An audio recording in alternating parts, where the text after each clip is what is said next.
ราคาไม่สงค่ะมาพบจะเหมือนทางกำหนึ่งค่ะเนาะ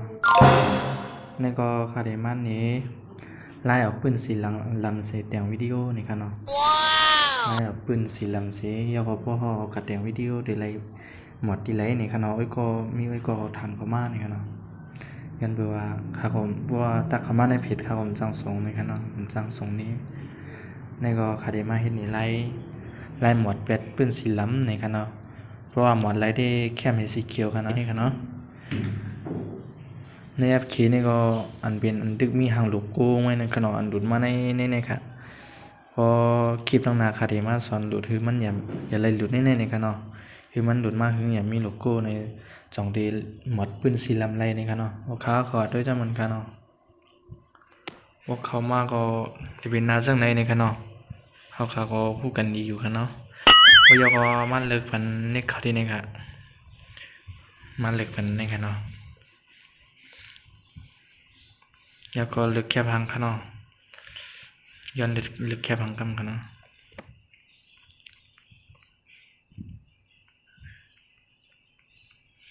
ใครอยากแค่พังในครับเนาะก็ยก็เขาขาก็มันในวันที่นี่ครับกำ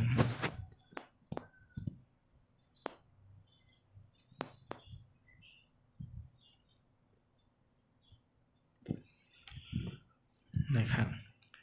ยก็เนกวันที่ไหนนะครับเนาะแค่พังมันเต็มเลยยก็ขึ้นมาลึกกว้างครับเนาะลึกกว้างในเขาที่ไหนครับยก็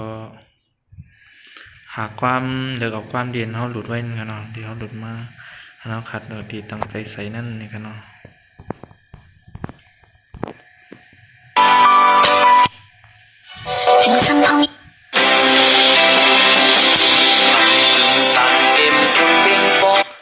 ขาเดียวข้ามพวกนี้ครับ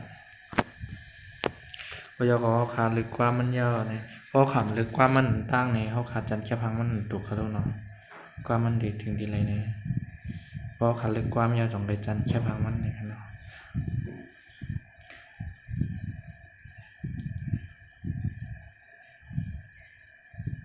นะครับให้ไหนขนมอย่างขนมพยากร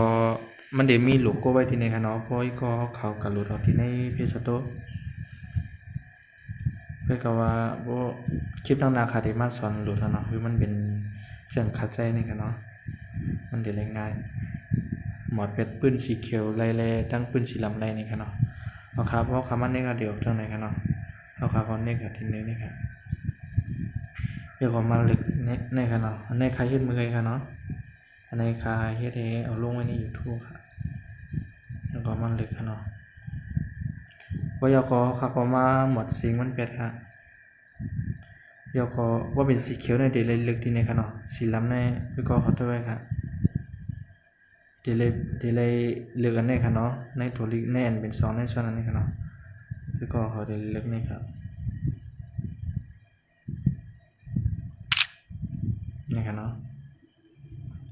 เขาขาว่าลึกยกเขามันเล็กกว่านับบัตรสีขนาดในครับแล้วครับ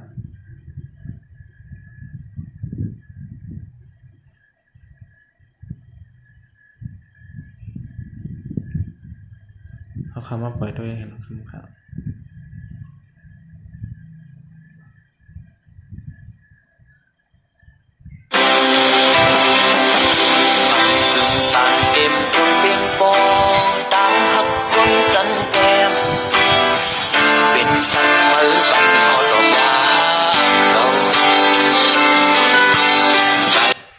นี่ค่ะเนาะมันเดี่ยมจับจังหนังสีเขียวนะเนาะเพราะเป็นเขาคาลึกสีเขียวในสีเขียวมันเด็ด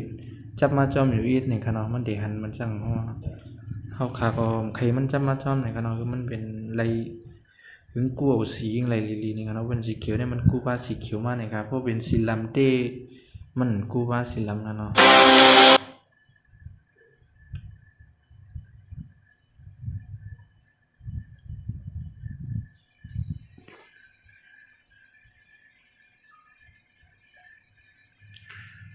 ที่ความที่ว่าของขนมคาเดล่ามใส่ด้วยที่ว่าหมกกลุ่มสมในสายโลก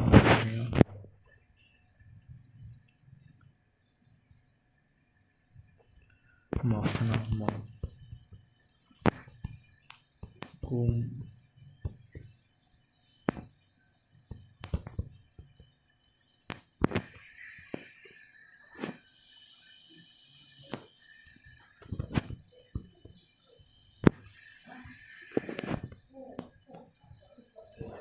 หรือลมแห้งนะครับ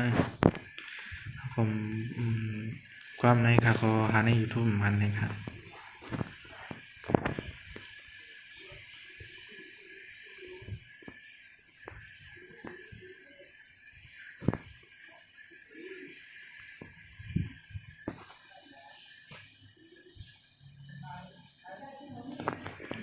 เขาก็มาจันทร์ครับจันทร์บุรีคนนี้ในมีจังไหนก็ค่ะเนาะไล่หมดปืนสีแล้วค่ะเนาะแต่มันติดปืนกันดังสีเขียวอยู่ค่ะเนาะ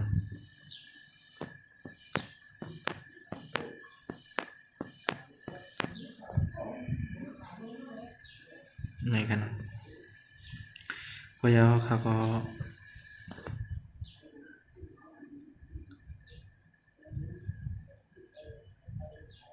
ขึ้น copy นี่ค่ะเนาะเขาใส่นี่ค่ะแล้วก็มันเล็กแค่ไหนก็ใครใส่คือตัวที่มันตรงนี่ค่ะเนาะมันก็สีเหลืองนี่ค่ะเนาะเล็กผิดอันนั้นครับ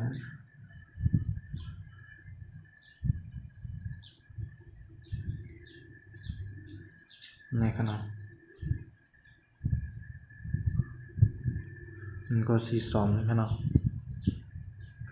เดี๋ยวก็มันเล็กกันเลยครับ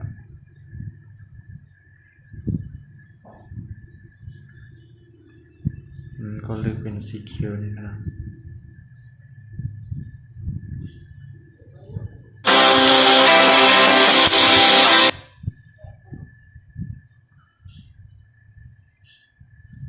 นี่ครับ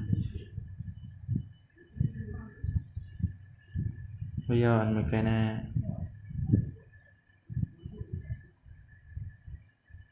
แอปเพลงนี่ครับคาริพวกคาใครเอาตัวในก็คาก็พวกแอปเพลงมันเหมือนในค่ะเนาะสังเกตว่ามันกับมันปอดในเขาขาขึ้นมาเน็กมันตั้งแต่ที่3 ตุ่มนะครับเนาะที่3 ตุ่มยาก็เน็กมันตั้งแต่ในค่ะยาก็เขาขามันเน็กให้ไหนกันเนาะเน็กคือมันเน็กไว้ก็ค่ายกับให้ไหนก็ค่ะ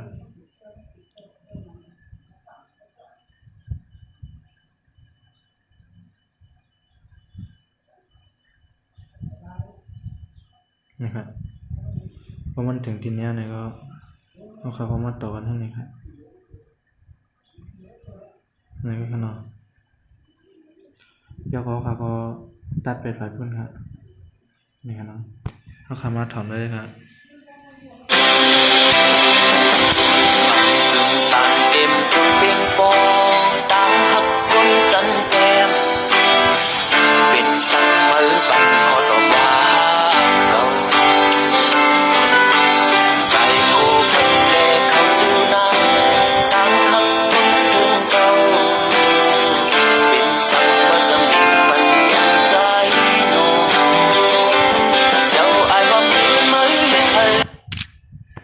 นะครับเนาะ